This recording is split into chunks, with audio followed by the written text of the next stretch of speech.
Il va la frappe. Ils sont magiques les Monégasques. J'ai un scoop pour vous. La frappe croisée magnifique. Égalisation pour l'AS Monaco. Ce soir, je vais dire tout haut ce que tout le monde pense tout bas. Radio Diagonale, la web radio 100% rouge-blanche. Salut tout le monde et bienvenue pour deux nouveaux débriefs et non pas un. Aujourd'hui, on va essayer de proposer une émission un petit peu particulière en essayant de débriefer deux émissions en même temps, deux matchs en même temps, donc Arsenal-Monaco et Reims-Monaco qui ont donc eu lieu dans la même semaine. Une semaine pas très positive, hein. Monaco qui a perdu contre Arsenal en Ligue des Champions 3-0, défaite assez sévère mais assez logique aussi en même temps. Et le match nul à Reims hier soir, samedi soir plutôt, donc 0-0 encore une fois, match sans but et pas un match super bien pour nous avec une mauvaise opération je pense au niveau du classement. En tout cas on aurait pu espérer mieux. Pour débriefer donc ces deux matchs, je serai avec Adrien. Salut Adrien. Salut à tous, ouais, on a un petit peu plus de dispo en week-end qu'en semaine, donc on se permet de doubler votre ration de débrief avec donc Arsenal-Reims. Voilà, ça jouait en rouge et blanc aussi, donc on peut cumuler tout ça dans le même débrief. Et avec comme ça, il n'y a pas d'impasse. Avec pour mission quand même d'essayer de faire à peu près une durée équivalente aux autres débriefs et de pas non plus le doubler la durée.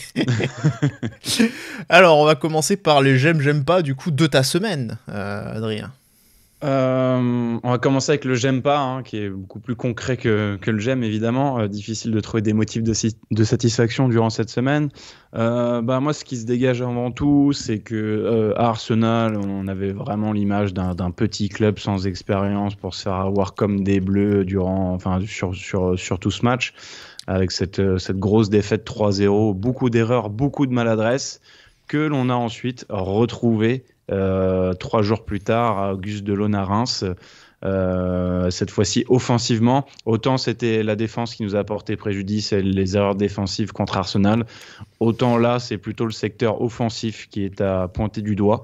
Donc voilà, c'est vraiment les maladresses et puis ce petit loupé encore une fois au niveau du classement pour ce qui est de la Ligue 1. Mon j'aime, c'est qu'enfin on a réussi à faire entrer des banderoles pour décrier un petit peu le Qatar et l'organisation, tout ça. Donc félicitations aux UM et aux antennes de supporters qui n'ont pas abandonné. La banderole avait été recalée au Vélodrome. C'est bien, hein, c'est une terre qui défend effectivement le QSG. Et contre Toulouse. Et contre Toulouse à Monaco. Et contre Toulouse à domicile. Ouais. Oui, voilà. Donc, voilà. À Reims, c'est passé. Peut-être que CRS avait abusé de champagne ou je ne sais quoi. Donc, plus laxiste. Alors moi je vais commencer aussi par mon j'aime pas. Ça rejoint évidemment un petit peu le tien, l'écho fait écho au tien, c'est que c'est l'inefficacité offensive et aucun but inscrit pendant 180 minutes et franchement c'est pas ce qu'on attend d'une équipe qui a des ambitions en Ligue 1 déjà, et puis un petit peu en Ligue des Champions. Alors bon, on pourra évidemment dire qu'Arsenal était plus fort, et évidemment il l'était, mais voilà, c'est quand même assez décevant de voir que l'équipe est toujours autant en difficulté offensivement. C'était déjà un problème qu'on avait constaté en début de saison, enfin quelque chose qui vraiment nous poursuit depuis le début de saison, mais qui jusqu'à présent, on arrivait à s'en sortir parce que le niveau était un peu moins élevé, mais voilà, face à des équipes meilleures, on a beaucoup plus de mal à être dangereux. Alors on a pu l'être hier contre Reims, mais voilà, c'est après un manque d'efficacité avec des attaquants qui ne prennent pas leurs responsabilités, on va dire.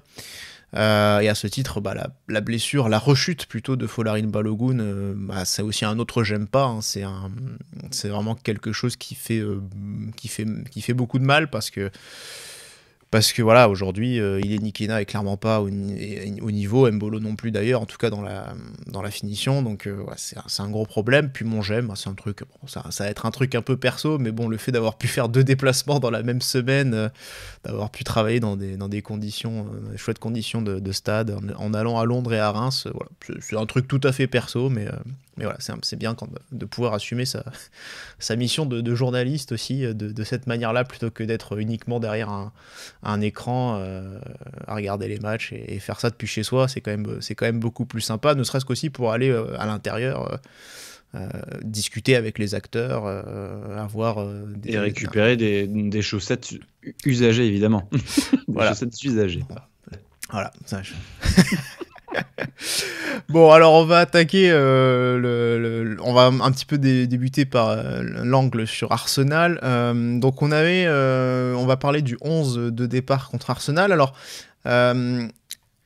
Hutter a innové 2 fois cette semaine, mine de rien, puisque jusqu'à présent, cette saison, on a majoritairement joué en 4-2-3-1.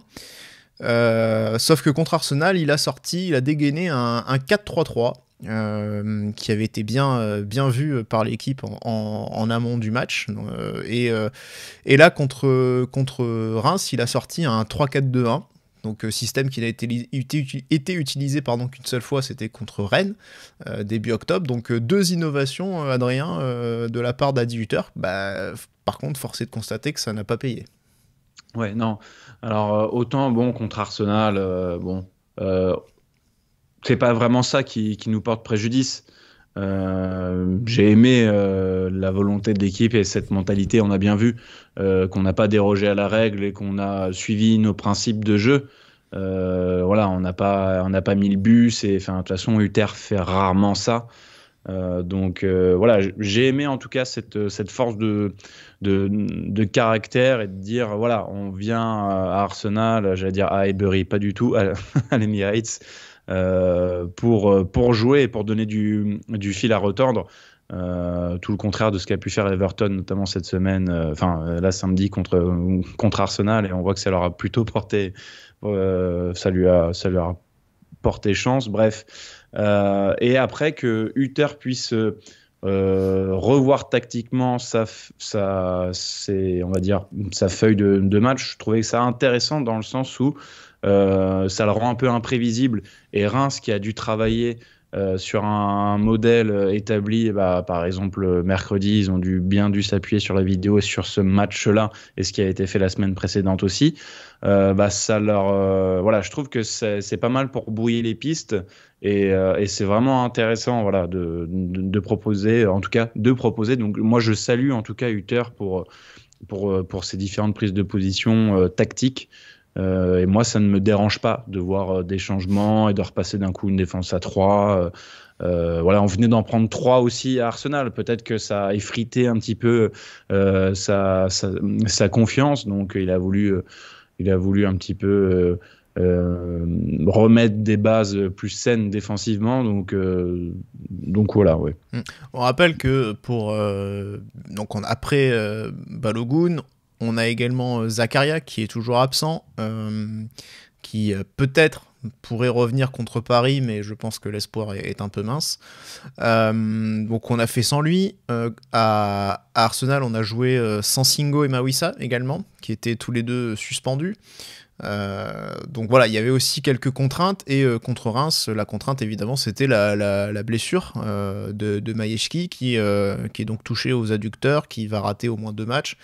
Qui ne sera pas non plus sur la pelouse contre Paris. Peut-être est-ce qu'il jouera en coupe ou pas, j'imagine que non, puisqu'a priori en tant que titulaire c'est pas forcément lui qui devrait être le titulaire qui devrait être le titulaire en coupe après, pour le dernier match de la saison, de l'année civile plutôt. Donc voilà, je pense qu'on le reverra pas forcément avant 2025, j'imagine.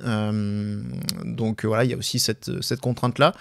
Après, sur Arsenal, je pense qu'il y avait quand même peut-être aussi la volonté de calquer un petit peu, d'être un peu en miroir avec le schéma des Gunners, principalement, qui jouent aussi en 4-3-3, et notamment, je pense, on a vu pas mal de 1 contre 1, en tout cas en début de match, entre Golovin et Odegaard.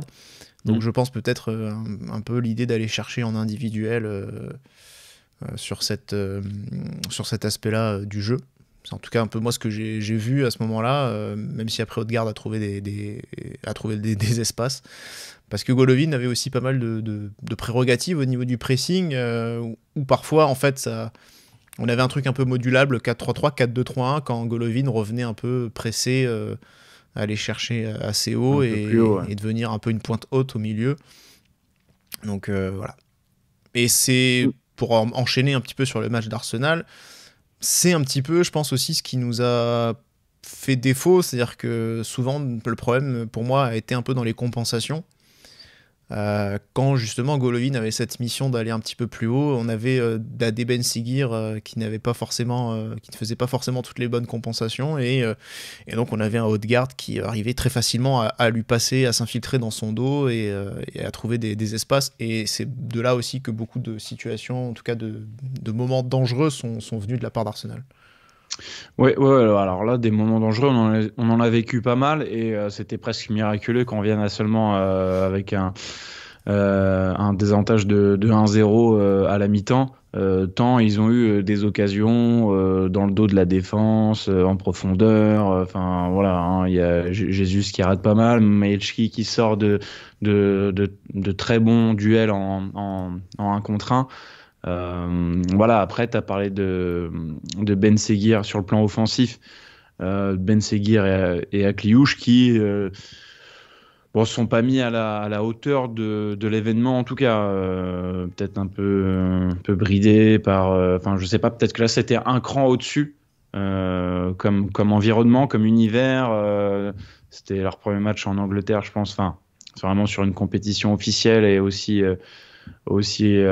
belle que la Ligue des Champions. Voilà, peut-être qu'il y a eu un petit couac là-dessus sur l'aspect pression, parce que j'ai pas trouvé qu'ils ont fait les bons choix vraiment, et qu'ils ont presque même déjoué par rapport à ce qu'ils savent faire, surtout Ben Seguir, avec beaucoup de retours intérieurs et de retour en arrière aussi, et de pas aller provoquer, de pas aller manger l'espace, bref. Donc moi je trouve qu'à Arsenal il y a quand même une combinaison de plein de facteurs qui font qu'on ne pouvait pas forcément espérer, même si au retour des vestiaires il y a un beau quart d'heure où vraiment on est présent, et on sent que Arsenal est pas confiant, parce qu'ils n'arrivent pas à enchaîner 3 passes, ils n'arrivent plus à s'installer dans notre camp, et c'est nous qui avons le pied sur le ballon et qui parvenons même à nous créer une très belle occasion avec un Mbolo qui va faire le coup de la toupie, sa spéciale cette saison, mais qui ne parvient pas à cadrer. Là c'était notre plus belle situation du match. À ce moment-là on peut revenir à 1-1, bon ensuite 2 puis 3 avec des erreurs assez incroyables, et un manque de profondeur de banc, parce qu'on se retrouve à devoir jouer avec des Matazu en Ligue des Champions, des choses comme ça. Donc voilà, on pouvait pas espérer grand chose quand on voit que le milieu c'est Magassa, Camara, et qu'à tout péter, à eux deux ils ont 4 matchs de Ligue des Champions, quoi. Ouais, non, c'est clair que c'est un problème de stratégie. Enfin, c'est un problème qui trouve le mal qui trouve à sa racine au niveau du recrutement, ça c'est certain. Mais le problème, c'est qu'on l'avait déjà signalé il y a quelques mois. On est tous conscients de ça, et on peut pas imaginer que au club il n'en soit pas non plus conscient. Alors après, que ça permette à Magassa aussi d'avoir un gain d'expérience, plus de temps de jeu, de se montrer, c'est bien aussi s'il a des qualités à faire valoir. Mais voilà, on sait très bien qu'on joue aussi tous les 4 jours, et qu'il suffit qu'il y en ait un qui se pète, en l'occurrence Zakaria, pour que derrière on soit quand même un petit peu emmerdé toute la saison. Et là, depuis le mois d'octobre, Zakaria il enchaîne quand même les petits soucis, quoi. Donc voilà, c'est quand même un gros problème. On peut dire la même chose également pour ce qui est de l'attaque. On savait que voilà, compenser la perte de Ben Yedder, ce serait pas évident, parce que ça reste un joueur qui est fort dans la surface, dont l'influence quand même dans le jeu diminuait, ça c'est une évidence, mais qui restait quand même fort dans la surface, et on a clairement perdu cette force-là, parce que l'influence dans le jeu de Ben Yedder, elle était devenue beaucoup plus négligeable, et puis surtout elle est compensée aujourd'hui, elle peut être compensée assez facilement par la pléthore de milieux offensifs qu'on a. Donc en soi, c'est pas un problème. Non, ce qui nous manque clairement, c'est un finisseur, quoi. Aujourd'hui, voilà, c'est ce qu'on n'a pas dans l'effectif. Alors, Balogun aurait peut-être été un peu plus ce finisseur-là, même si pas le même talent que Ben Yedder dans tous les cas. Mais le problème, c'est que lui aussi, il est blessé. Là, on l'aura pas pendant peut-être au moins 3 mois. On a perdu tellement de temps en fait avec cette histoire, de le remettre dans le bain un peu trop tôt, ou je sais pas.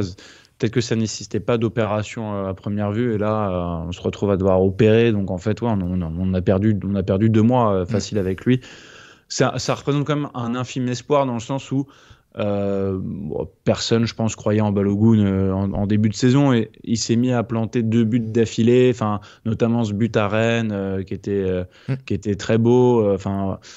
Voilà, disons qu'on part quand même avec pas mal de suppositions et aucun gage en tout cas de sûreté de ce point de vue-là sur le poste de numéro 9. Et ça faisait partie de ton j'aime pas, et c'est bien la première fois que cette semaine, Hutter en conférence parle justement de ce poste-là, et comme quoi il faudrait recruter, et qu'il privilégierait plutôt un prêt. Ouais. C'était une grosse annonce quand même pour le coup d'annoncer que Monaco allait recruter. Alors effectivement, tu as dit prêt. Alors pour moi, c'est vrai qu'il y a 2 lectures quand même dans ce qu'il a dit, c'est que c'est pas simple de trouver un numéro 9 au mercato, d'hiver, c'est certain. Et en prêt, qui va vouloir nous prêter un joueur ? Enfin, ça va être forcément un joueur qui aura besoin d'être relancé. Donc, quels sont les profils ? Je vois beaucoup là en ce moment Kolo Muani. On n'arrête pas de voir ça. Ouais. Merci, mais non merci, quoi. Enfin, donc, mais bon, est-ce que Paris va accepter de prêter Kolo Muani, par exemple, face à un concurrent direct pour le titre, si je puis dire, ou alors même pour le Trophée des Champions? Imaginons qu'il le prête au 1er janvier, que le mec qui joue le Trophée des Champions, qu'il leur plante un doublé. Ils vont jamais prendre ce risque-là. Voilà. mais voilà, pas donc comprendre. Mais donc et puis l'autre chose, c'est que alors il y a une question de gestion, à savoir que prendre quelqu'un pour du court terme, ça vaut pas le coup de le payer une blinde, ce que je peux comprendre, mais ce qu'on peut peut-être aussi imaginer, c'est que Monaco n'a peut-être pas je vais pas dire les reins assez solides, ou en tout cas la trésorerie pour ce genre d'investissement. Peut-être que voilà, il y a pas l'envie, ou il y a peut-être pas la marge pour dépenser trop d'argent sur un profil comme ça, ou sur un poste comme ça dans un mercato hivernal, pour une solution d'appoint, on va dire. Donc c'est aussi une indication, je pense, peut-être en termes de budget pour le coup. Ouais, et pourtant, en termes de recrutement et d'efforts consentis durant l'été, on n'est pas sur le mercato le plus dingue en termes de dépenses. Hein. Là, il y a la Ligue des Champions aussi, quelques victoires et de la rentrée d'argent. Pour moi, il devrait y avoir les finances, mais peut-être qu'on paye les années précédentes sans Coupe d'Europe, et que ça commence un petit peu à... Ouais. Pour moi, la gestion, en tout cas financière, a toujours été plutôt bien encadrée, plutôt bien gérée. Donc je pense aussi, oui. Je me fais pas trop de soucis là-dessus, mais en soi, je pense que voilà, on peut. Je pense aussi, mais après c'est plus les indications que ça donne, c'est-à-dire qu'effectivement nos ressources ne nous permettent pas forcément, je veux dire, de pouvoir faire de pouvoir faire un mouvement onéreux, quoi. Ouais. En tout cas pour Arsenal, donc voilà, tu t'as souligné notamment sur les 2 buts des erreurs. Effectivement, on pense à celle de Salisu, la passe mal assurée pour Majewski, qu'Havertz va aller intercepter, va aller presser, et donc provoquer le 2e but. Voilà. Après, je pense, est-ce qu'on peut être surpris ? Non, pas vraiment, parce que les erreurs, clairement, c'est quelque chose qu'on accumule depuis le début de saison. On avait été plutôt bien quand même les 3 premiers mois, justement. Voilà, depuis quelques c'était mois, quelque chose de nouveau, de ne pas faire d'erreurs bêtes, de ne pas commettre des erreurs préjudiciables. Et là, ça y est, on retombe bien on retrouve bien le Monaco qu'on connaît, à savoir se saborder un peu sale. Là, déjà, le Benfica, ce match-là, il fait très mal, parce qu'au-delà de l'arbitrage, il y a ces erreurs-là aussi qui sont bêtes. Ouais. Donc voilà, là on renoue avec les grosses bêtises, et c'est bien dommage, ouais.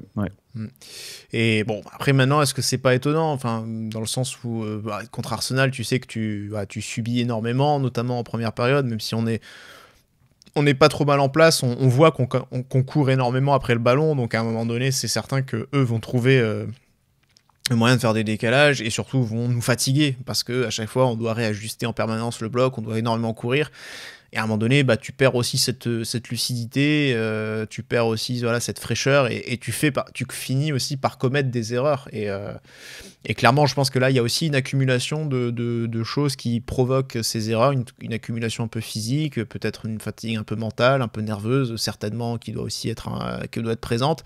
Voilà. Et donc, ça nous donne ce match contre Reims où finalement, on est globalement plutôt dominateur dans le jeu, mais en termes d'occasion, mine de rien, c'est assez, c'est assez kiff-kiff. Est-ce que Monaco, selon toi, mérite de gagner ce match ? Parce que Hutter dit que Monaco mérite de gagner ce match, mais si on regarde la dangerosité des occasions, alors oui, Monaco a des bonnes occasions, mais Reims a 2 énormes occasions, en fait. Donc, pour moi... il mérite tout autant, quoi. Finalement, le match nul, alors c'est un match nul sans but. Pour moi, ça aurait été le score logique aurait été un partout, peut-être, tu vois. Au moins que les 2 équipes marquent. Ça, c'était. C'est ça. Voilà. Que Reims ne concrétise pas, au moins, ne parvienne pas à conclure sur l'une de ces 2 occasions, c'est preuve d'une grande maladresse. Mais finalement, tout le match est placé sous le signe de la maladresse, parce que bien souvent. Ces occasions-là qu'on se crée, nous, et que Reims se crée aussi, proviennent d'erreurs de perte de balles ou d'erreurs défensives. Et de l'autre côté, d'un point de vue offensif, il y a des immanquables. Moi, je considère quand même que Monaco se crée beaucoup plus de situations. Oui. Elles sont peut-être moins criantes que celles que Reims celles en première mi-temps que Nakamura rate, alors que le but est vide et il la reprend pas bien et elle fuit le cadre. La barre trouvée par Diakité, oui. Non, c'est ça, ouais. C'est ça. En début de seconde mi-temps. Moi, c'est les 2 occasions que je retiendrai. Après, bon, voilà, il y a aussi un retour absolument fabuleux de Kerrer, bref, tout ça. Mais nous, il y a quand même plusieurs situations avec très souvent, voire trop souvent, Minamino à la conclusion. Ben Seguir aussi. Pour moi, c'est absolument scandaleux déjà qu'il y ait 0 but sur ce match, mais moi je considère quand même qu'on a plus d'occasions. On en a plus, ouais. Mais après, si on regarde les stats, ce qui est marrant, c'est que Reims finit avec 0 tir cadré du coup. Ouais, d'accord. Parce que du coup, ils ont donc la barre, forcément, qui n'est pas comptée comme un tir cadré, et puis comme tu dis, celle de Nakamura. Et après, voilà, celle de Diakité, c'est pas un tir, puisque comme tu parlais justement du retour défensif de Kerrer, c'est le ballon du coup rebondit sur Diakité et assez fort, mais Keun la prend dans la niche. Mais du coup, c'est pas un tir, puisque c'est un ballon contré au final. Donc, oui, donc c'est assez paradoxal, mine de rien. Mais Monaco n'a cadré que 3 tirs aussi. Donc, et à chaque fois, les tirs cadrés, la plupart étaient quasiment sur Diouf. Voilà, 2 fois Golovin, une fois 2 fois Ben Seguir, pardon, et 1 fois Golovin. Donc, oui, effectivement, ça fait 3 tirs. Les 3 tirs cadrés sont là et ils sont absolument placés sur Diouf. Donc, voilà. Ouais. Mais donc une rencontre sans but. Alors justement, tu parlais de très frustrant. Très ouais. Parce qu'il y avait la place, et encore plus avec ce qu'on sait vis-à-vis du contexte et les matchs qui se sont déroulés avant, à savoir l'opposition entre le 2e et le 4e Marseille et Lille, qui se neutralise avec un match nul qui se dessine dans les derniers instants. Donc c'était le coup parfait. Donc là, tu prenais 3 points, tu reprenais ta place de dauphin, tu remettais un peu Lille à distance et puis tu te rapprochais du PSG aussi. Mais bon, ça on plus une partie du débat. Ouais. Mais oui, non, après, voilà, sur ce match, clairement, il y a pas de frustration pour Hutter. Je pense qu'il doit quand même l'être, mais il a dit que le mot était trop fort, mais il y a une déception. Mais non, je pense que pour le coup, il doit vraiment y avoir une frustration, comme je dis, par rapport à ce contexte-là du sportif. Et puis par rapport au contenu, où tu as quand même des situations où tu domines globalement les débats et où tu ne parviens absolument pas à concrétiser. Donc non, c'est quand même très très compliqué, hein, cette période-là. On sent qu'on est un petit peu dans le creux, hein, parce que depuis quelques semaines, on gagne assez peu de matchs. Si on regarde les 5 derniers, ça fait quand même 3 défaites, une victoire et un nul. C'est quand même pas fameux. On est quand même pas sur une super série. Donc voilà, non, il y a aussi un petit alors je sais pas, il faudra confirmer, mais Mawissa est sorti avec en se tenant un petit peu l'ischio à droite, donc voilà, encore un petit pépin qui était pas forcément prévu. Alors peut-être que ce sera rien de grave, on verra s'il sera capable il avait d'être là pas joué, hein, il était à un match par semaine, bon, voilà, pas de surmenage vraiment à dire, mais bon. Mais voilà, en tout cas, du coup, bon, cette rencontre qui nous laisse un peu la fameuse salade de regrets. Ouais. Alors, les top flops de la semaine, on verra un petit peu, il y en a certains qui méritent d'être un peu dans les tops, d'autres un peu entre les deux, d'autres dans les flops, très clairement. Je te laisse commencer par ton top de la semaine, on en a un en commun. Le top de la semaine, oui, bah il y a Golovin dans ce repositionnement. Autant début de saison, quand Hutter l'avait fait, ça marchait pas très bien, trop absent, et pesait pas du tout.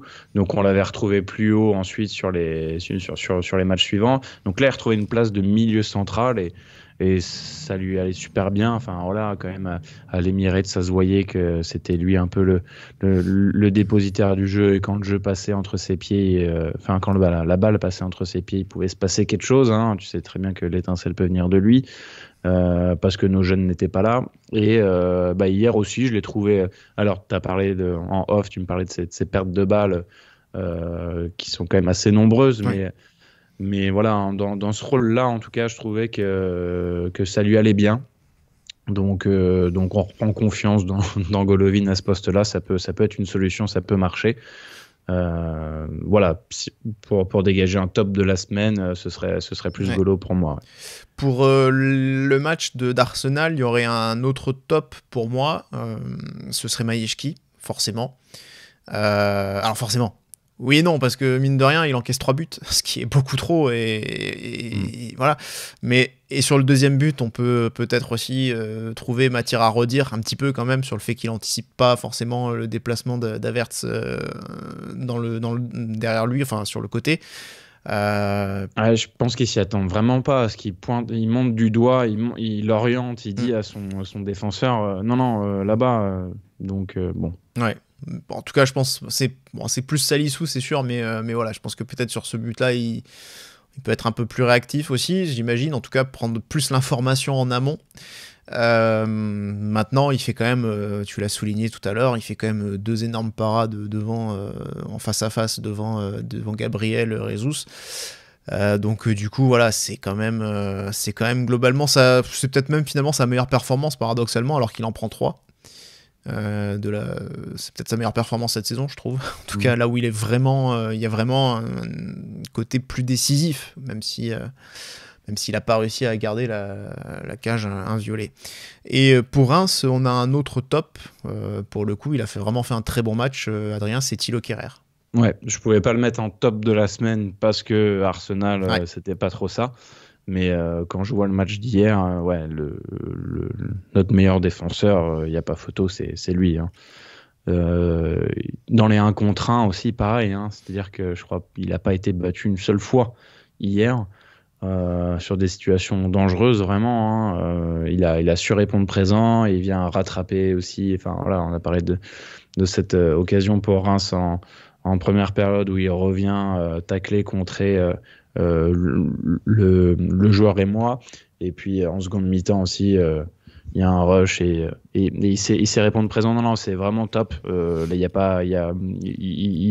pas photo. Ouais. Clairement hier les situations chaudes, plusieurs fois il nous les a sauvées quand même. Ouais. C'est vrai que celle sur Diakité, franchement je vois sa réaction. Je pense qu'il demande à Keun de s'avancer, de sortir un peu, mais j'ai l'impression qu'en même temps il y a un côté déjà désespéré dans son attitude, en mode c'est foutu là, c'est bon, le 3 contre 2, ils vont nous niquer, c'est terrible. Et en fait il parvient quand même à sortir un tacle incroyable au dernier moment pour enlever le ballon, et tu dis putain, franchement moi je voyais but à ce moment-là, parce que même dans sa posture t'as l'impression que le mec est battu, quoi. Tu dis ça, il est déjà convaincu qu'on va s'en prendre un, et t'es là, tu dis bon bah en fait c'est mort quoi.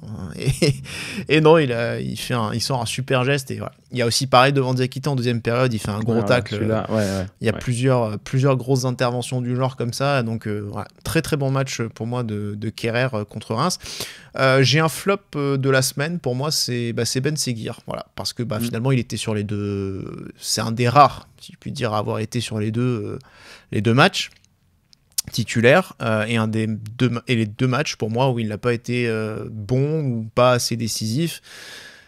Contre Arsenal, je trouve que pour moi il a pas joué son jeu, à savoir voilà, un jeu en déséquilibre, un jeu en rupture, en élimination, prise de risque. Pour moi contre Arsenal il a été beaucoup trop sage et pas du tout voilà, prêt à mettre ce grain de folie pour essayer de créer quelque chose. On l'a clairement pas vu, et en plus dans le repli défensif, Odegaard, quand il lui passait dans le dos, c'était trop facile, donc on a énormément souffert comme ça défensivement.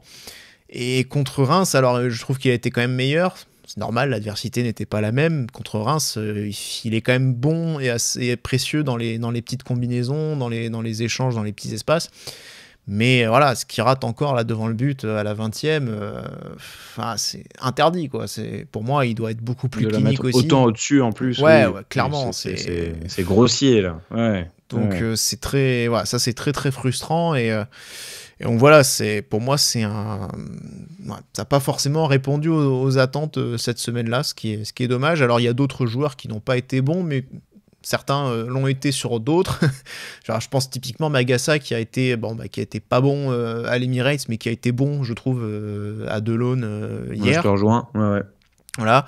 Donc après voilà, il y a des joueurs qui n'ont pas forcément joué les deux matchs. Donc au niveau des flops pour ceux qui étaient à Arsenal, Adrien, déjà pour commencer rapidement, il y a certains joueurs en tout cas qu'on peut déjà citer. Salissou forcément fautif sur le deuxième but.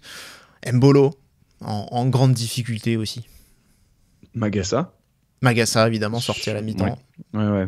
Puis ce jaune et toutes les pertes de balles criminelles qui ont occasionné des grosses situations, en tout cas pour Arsenal.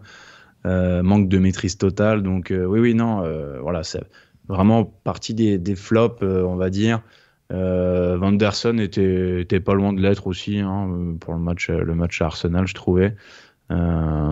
Mais voilà, après pour Reims, moi, mon flop du match, c'est Minamino. Ouais. Parce qu'il a toutes ces occasions-là, même là, en fin de match, vers la 77e, où le défenseur se retrouve en face-à-face, il ne cadre même pas. Pareil, ces frappes qui sont tout le temps contrées. Voilà. Disons que c'est lui qui avait vraiment la balle de but au bout du pied à plusieurs reprises. Et si Mbolo fait ça, il est directement mis en flop. Et on le mutile, mais là c'est du coup c'est le japonais et c'est pareil. Et lui a moins joué ces derniers temps. Il doit être plus frais, et puis la différence elle doit aussi venir du banc. Et malheureusement voilà, il répond plus du tout aux attentes en tout cas et aux espoirs qu'on avait placés sur lui après cette très belle saison dernière. Oui, clairement la saison elle est beaucoup moins bonne de son côté.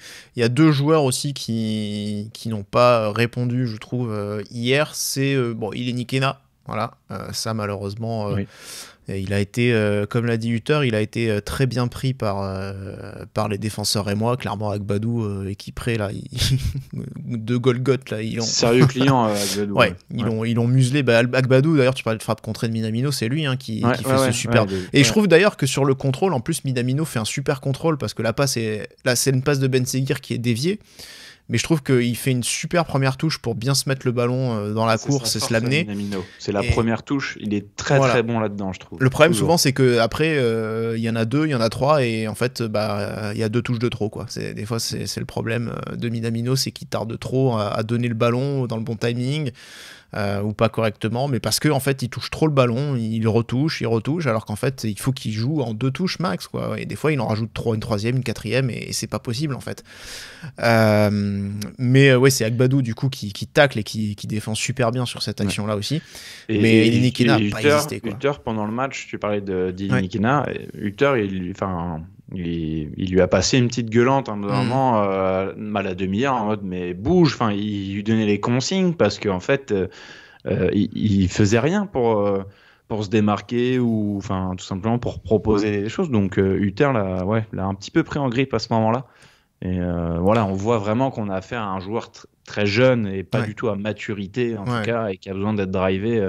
C'est pour ça que lui filer les clés de l'attaque avec du coup une seule pointe, je trouve que c'est quand même un peu présomptueux de notre part à nous finalement de miser sur lui. Ok, physiquement il a du répondant, mais enfin c'est pas avec ça que tu tiens la ligne d'attaque, quoi. Ouais, non, clairement c'est un match très très compliqué, et puis surtout on n'arrive jamais à le trouver en bonne position pour. Il y a eu une situation où Golovin lui glisse un très bon ballon et je crois que c'est encore Agbadou ou peut-être Sikipré, je sais pas, qui vient tacler, qui vient lui enlever au dernier moment. Mais sinon, il a pas du tout une occasion, en fait. Donc, c'est vraiment très, très compliqué. Il serait souvent hors-jeu aussi. Donc, voilà. On peut également parler de Jordan Tézé. Parce que je pense... Enfin, aujourd'hui, alors avant, on avait peut-être Ismaël Jacobs en tête de Turc. J'ai l'impression qu'aujourd'hui, c'est un peu Jordan Tézé qui est en train de récupérer ce petit totem de pas d'immunité. Mais très clairement, il y a quelque chose qui fonctionne pas encore avec lui. Alors, on va pas parler d'erreur de casting, parce que on a bien vu avec Minamino que tu vois, tu peux faire une saison pourrie et derrière être très bon. Donc, tu vois, le contexte, l'adaptation font que il faut être un peu prudent et un peu patient. Mais c'est vrai que pour l'instant, c'est pas du tout un. Mais tu peux te demander légitimement qu'est-ce qu'a décelé la cellule de recrutement. Enfin, tu vois, qu'est-ce qu'a vu la cellule de recrutement pour se dire, ok, on le prend. Je repense à son été un peu mouvementé où il fait le bras de fer avec son club pour se barrer et tout. Enfin, tu vois, c'est quand même un peu spécial. Et le problème là, c'est que je veux voir Crépin. Enfin, ce gars-là me fait regretter Crépin Diatta au poste de latéral droit. Donc, c'est quand même costaud. Dans la hiérarchie, c'est la troisième. C'était censé être la concurrence de Anderson, quoi. Voilà, exactement. Mais oui, non, je suis d'accord. Défensivement, c'est pas terrible. Offensivement, c'est très moyen. Il y a beaucoup de déchets. C'est assez nonchalant. Voilà, c'est quand même pas. Ça donne pas vraiment envie de le revoir, quoi. Vraiment. Non. Très, très décevant. Bon, voilà. En tout cas, le petit tour d'horizon de nos top flops de la semaine. Il y en avait pas mal, mais on n'est pas trop mal. On n'est pas trop mal sur les délais quand même, mine de rien.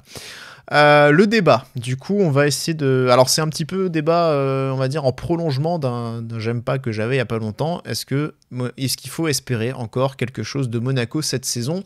Tu l'as un petit peu abordé par rapport au contexte de la rencontre, notamment contre Reims, Adrien. À savoir qu'il y a une opportunité en or ce week-end qu'on n'a pas su saisir, quoi. Ouais. Ouais, on pouvait finir dauphin, sachant qu'on va avoir un petit match bonus par rapport aux autres de la phase, la phase retour qui ne l'est pas parce qu'on n'a toujours pas affronté Paris évidemment, mais on va avoir un match d'avance sur tout le monde à la fin de l'année civile puisqu'on a notre match face à Paris en championnat ce mercredi. C'était l'occasion de revenir là en tout cas. Potentiellement à 2 points de Paris avant leur match. 5 points d'écart avant le match, Ouais. Ils jouent contre Lyon qui est plutôt en forme. Donc il y a peut-être moyen aussi d'un match nul, de se repositionner et de tout miser sur notre match intéressant de mercredi. Il y a le contexte en championnat où on a l'impression on perd des points, on revient dans ce petit groupetto pour la 2e place qui est en champ de guerre, Damien. De l'autre côté, en Ligue des Champions, on est beaucoup moins serein finalement qu'avant suite à ces 2 défaites consécutives contre Benfica et Arsenal. On avait très bien démarré, on avait nos 10 points, on dit que ça suffit.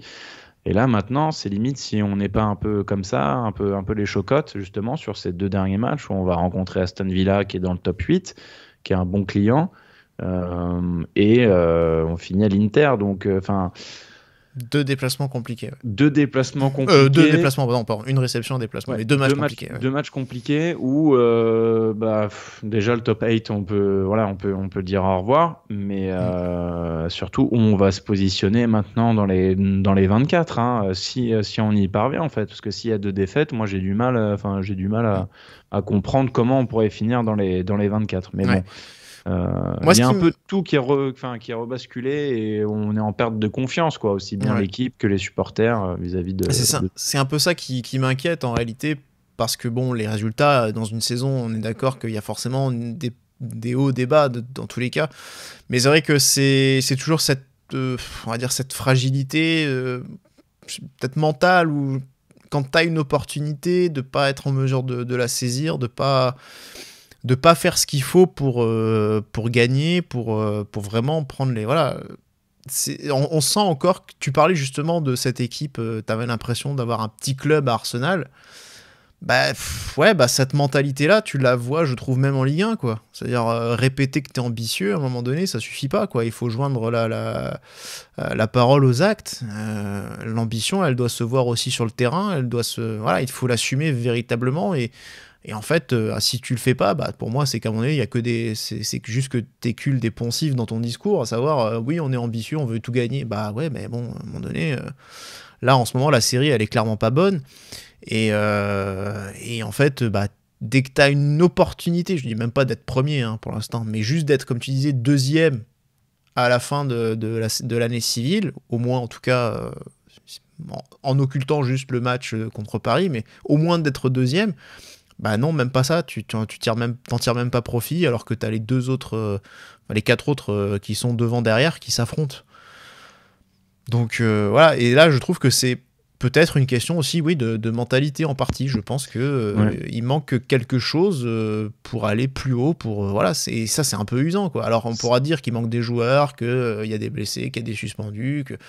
Oui, très bien, mais je pense que la force d'un groupe, d'une équipe, c'est aussi d'être capable de passer outre certaines absences, justement, pour pouvoir continuer d'être performant, d'être porté par un truc. Je pense qu'on a tous compris, quand Monaco a été champion aussi en 2017, qu'il y avait... un effectif de meilleure qualité, ça, il n'y a pas de souci, mais qu'il y avait un esprit, quelque chose en plus, c'est-à-dire que quand Bernardo Silva ou Thomas Lemar ne brillent pas, c'est un coup franc de Bosquilla qui te sort de la merde, tu vois, par exemple. Tu vois, c'est des trucs comme ça. Enfin, tu as des joueurs aussi qui symbolisent quelque chose, la hargne, oui. Tu vois, des Raji, des mecs comme ça aussi dans un groupe, mais là, tu parlais de l'aspect mental. Cette déficience mentale, moi je l'accorde surtout à toute cette génération qu'on a eu, les Ben Yedder, Fofana, Dizazi, quand on a eu tous ces joueurs-là, où effectivement on avait ce syndrome un peu de la loose, on fait finale de Coupe de France, on la perd, on foire absolument tout. Bon, de toute façon, Monaco, une finale, ça se gagne pas. Ça, c'est généralement ce qu'on connaît. Ça tombe bien, le 5 janvier, on a une finale. Mais c'est vrai que c'est un peu dans l'ADN finalement un peu du club des fois d'être un peu loser là-dessus, mais j'ai l'impression qu'il y avait un vent nouveau vraiment avec Hutter, avec Périnel aussi, toute cette dynamique qui s'est mise en place fin de saison dernière, aussi, et puis cet assainissement. Oui. Et Avila aussi qui a aidé, je pense. Il est pas reparti lui. Qui? Non, Avila. Il est encore là. Non, il est encore là. Ok. Mais bref, tout ça pour dire, je pensais que c'était un peu derrière nous, et bon, là, on plonge un peu... on voit les limites, tout simplement, qu'on peut pas aspirer à mieux. Une saison où le PSG est vraiment pas dedans. Bon, on n'est qu'à mi-parcours.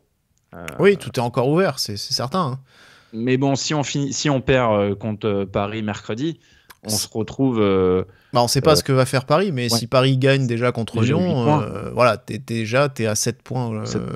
T'es à 7 points et potentiellement, alors c'est hypothétique encore, mais potentiellement 10 mercredi soir. Et là, ciao. Voilà.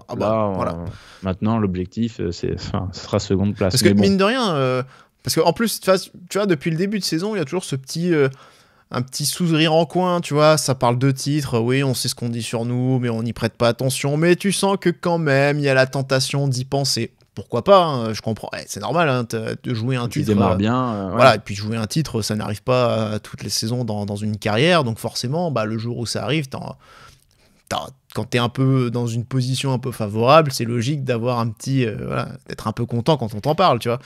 Mais depuis, il n'y a plus grand chose. Et surtout, c'était la dynamique qui voulait ça. Voilà, la en dynamique Ligue des Champions, t'étais bon. En Voilà. championnat, t'étais bon. T'arrivais à... La dynamique, là, tu l'as plus.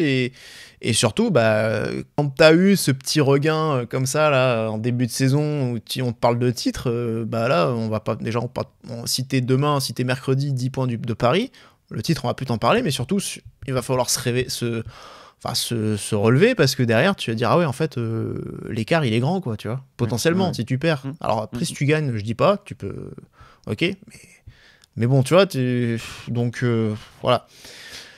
Il y a, pour moi, un problème, ouais, je pense, peut-être dans l'approche, ou en tout cas dans la capacité à enfiler le bon costume. Je pense qu'on n'a pas les épaules, ça c'est clair et net, et c'est bien dommage.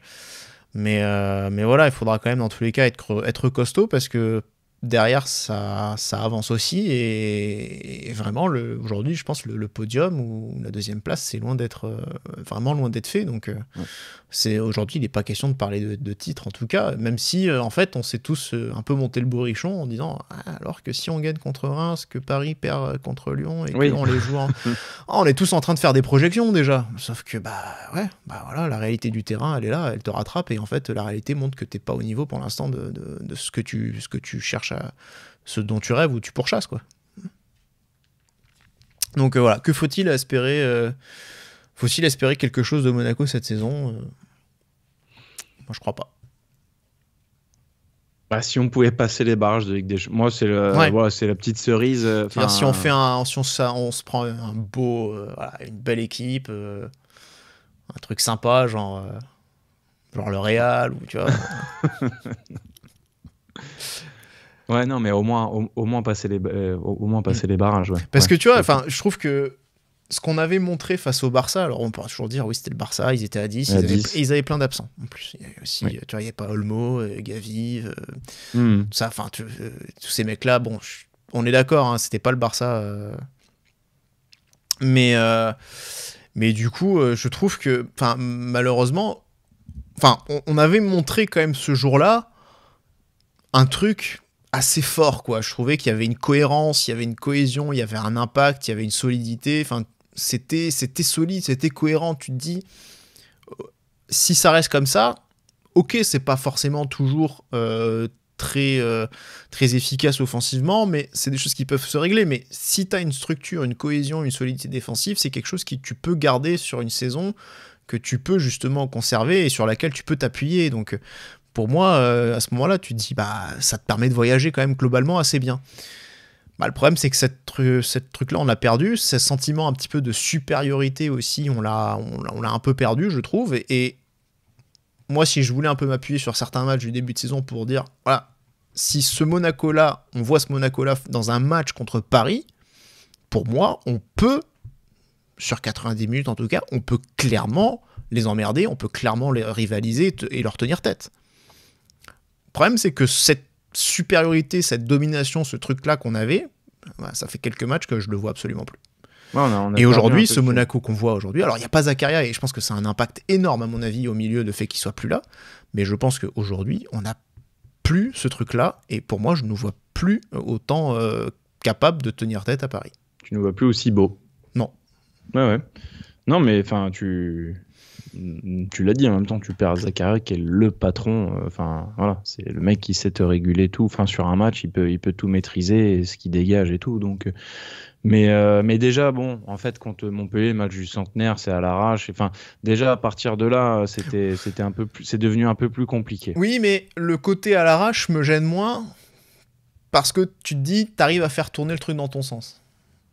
Et t'as toujours des matchs comme ça dans la saison. Zagreb où tu reviens de 2-0 à 2-2. T'as toujours des matchs un peu comme ça dans la saison où t'es un peu à l'arrache et t'arrives quand même à retourner le truc dans ton sens. Donc ça, en fait, à la rigueur, pour moi, c'était des facteurs réjouissants. Tu le vois plus comme ça. Voilà. Après, c'est une lecture globale d'une saison, c'est-à-dire que effectivement, si tu finis champion sur cette saison-là, tu vas dire, voilà, c'était la chance du champion, le poncif, la chance du champion, tu vois, mais ça te démontre en tout cas, tu dis, ok, c'est qu'il y avait quelque chose, il y avait une âme, il y a quelque chose qui fait que tu es capable de retourner une situation.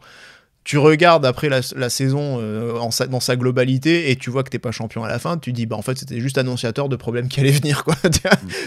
Donc tu peux pas décorréler ça d'une image globale aussi d'une saison, donc on va attendre que la saison sera finie pour être sûr vraiment de l'analyse de ça, mais en soi, ça me dérange pas de renverser une situation à la dernière minute parce que ça peut montrer aussi qu'il y a une âme, et c'est un peu comme ça qu'on l'analysait aussi en début d'année, hein, que quand ça tournait bien, que la dynamique était bonne, que c'était justement un souffle nouveau qui permettait de renverser ça. Voilà. Aujourd'hui, déjà, je pense que ces situations-là, est-ce qu'on arriverait encore toujours à les renverser en ce moment clairement pas. Clairement pas. Ouais. Au contraire, c'est plutôt nous qui nous faisons renverser, quoi. On est dans le dur, vivement la trêve, mais au final, c'est pas. Voilà, la trêve, elle va être de très courte durée finalement, avec un voyage à Doha. Et puis l'enchaînement va être très dur parce qu'il y a le Trophée des Champions, il y a la Coupe de France, il y a 2 matchs de Ligue des Champions. Au mois de Aston Villa le 9, je crois. Ouais. Quelque chose comme ça, ouais. C'est un peu plus tard, non ? Oui, ouais, parce que le dernier match Inter, je crois, c'est le 22 ou un truc comme ça. Ouais, c'est le 27. Attends, je vais te dire ça. Hein. Inter le 29 et Aston Villa c'est le 21. Ouais. Donc on a donc t'as un peu le temps pour la Ligue des Champions quand même. T'as Nantes le 12, Montpellier le 19, Rennes le 26. Il y aura une rencontre, je pense, de coupe à mon avis qui va se glisser au milieu. Donc ça va être intense. En 2 mois tu vas jouer une quinzaine de matchs. Tu vas repartir absolument tambour battant à pleine balle. Donc la trêve effectivement va faire du bien, mais derrière faut être sûr de repartir. Surtout que l'an dernier en plus janvier-février ça a été vraiment une mauvaise période pour nous. Donc clairement éviter de répéter ces erreurs là, mais bon voilà, donc on verra un petit peu ce que ça va donner. Là il y a encore 2 matchs mine de rien. Alors Union Saint-Jean, oui, on s'en fout. On s'en fout pas, mais a priori, tu dois pouvoir te permettre de faire tourner et gagner quand même. Donc, T'es titulaire là-bas ou pas, tu penses? Franchement, tous les jours. Mais voilà, donc c'est un rythme assez difficile aussi à soutenir et voilà, on n'a pas forcément l'effectif assez fourni, les rangs assez fournis pour tenir ce rythme-là. Donc ça, c'est Est-ce que si tu gagnes le Trophée des Champions, c'est une saison réussie?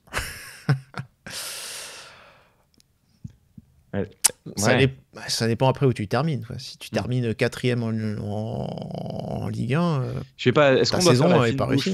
Pour moi, c'est vraiment un trophée anecdotique qui n'a aucune saveur et qui ne représente absolument rien. Si tu me dis je gagne la Coupe de France, une compétition sur un match, déjà, je trouve ça assez ridicule, tu vois, de gagner juste sur un one shot. Mais bon. Après, vu le peu de trophées qu'on remporte, est-ce qu'on doit vraiment bouder ça, tu vois? Non, mais je comprends. Mais oui, mais c'est ça, le truc, c'est qu'en fait, moi je dis rien parce qu'effectivement, je suis en train de te dire, je te dirais volontiers que je m'en fous, mais bon, si on le gagne, je vais être content quand même, hein, tu vois. Donc, ouais. Mais non, ça peut. Le problème, c'est que ce trophée, comme tu dis,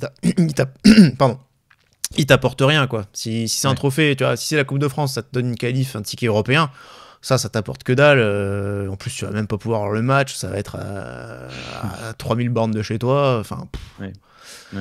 Donc, non, mais bon. Après, ouais, comme tu dis, ça reste un trophée. Donc, c'est bien. Mais maintenant, c'est clair que si tu finis 2e et que tu gagnes le Trophée des Champions et que t'as fait un 8e ou un quart, imaginons, de Ligue des Champions, plus un truc sympa en Coupe de France, oui, tu peux te dire c'est plutôt une saison réussie.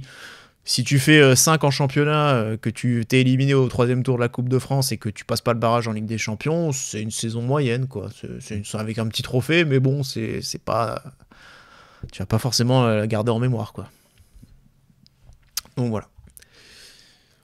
On attaque la dernière rubrique, du coup. C'est nos pronos. Alors... Oula. Ah bah oui. Alors, quels étaient les pronos? Il n'y a pas eu de pronos. Il n'y a pas eu de pronos, oui. Il n'y a pas eu de pronos donc il y a eu des pronos pour Arsenal. Alors, il y avait Quentin qui nous avait dit Arsenal marque sur penalty. Voilà. Et par contre, Timo Glock qui nous avait dit le team était bon, non? Timothée, Arsenal marque 3 buts ou plus. Ouais. Voilà. Et du coup, ma réponse dans la foulée, c'était merde, j'ai le même prono que lui. Okay. Comme par hasard. Comme par hasard. Je peux faire comme John Textor et ressortir le texto. Hein. Et le prono de Rome, Monaco ne perd pas. Sans doute qu'il voulait parler déjà du match de Reims, certainement.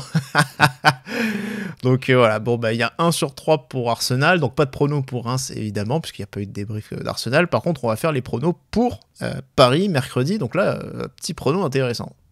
Ouais. Et bah allez, soyons fous, victoire de Monaco. Ok, d'accord. Et alors moi je vais aller dans contre-pied total, je vais même donner un score exact, victoire 2-0 de Paris. D'accord. Voilà. C'est vrai qu'il n'y a que dans les cages. Oui. Après, il fait. Bon, enfin, je l'ai bien aimé contre Reims. Voilà. Oui, mais pas sur des qualités de gardien. On attend. Enfin, pas sur des purs et stricts du gardien. Voilà. Mais oui. Non, okay. mais après, on pourra pas m'accuser de parti pris. Oui. Okay. Mais cela dit, il y aura peut-être potentiellement un petit débat à faire Keun Majewski à nouveau.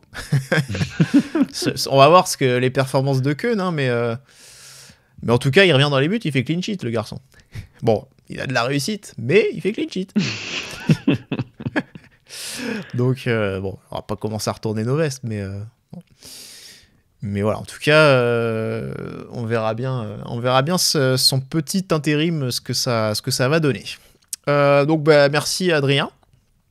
Merci à toi. Merci à tous de nous avoir suivis. Donc, on va vous donner rendez-vous, je l'espère, pour après le match de Paris, donc qui aura lieu mercredi soir. Et puis si c'est pas le cas, peut-être qui sait, on refera un double débrief. Paris Union Saint-Jean. C'est les deux extrêmes. Déjà Arsenal-Reims, bon voilà, mais là voilà. Paris-Saint-Jean, bon voilà. Reims a plus de finales de Ligue des Champions que Arsenal. Hein.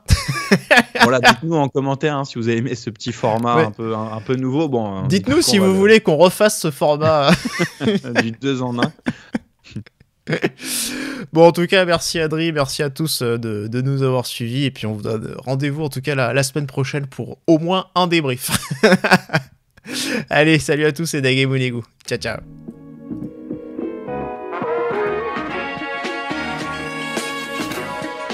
Et bisous.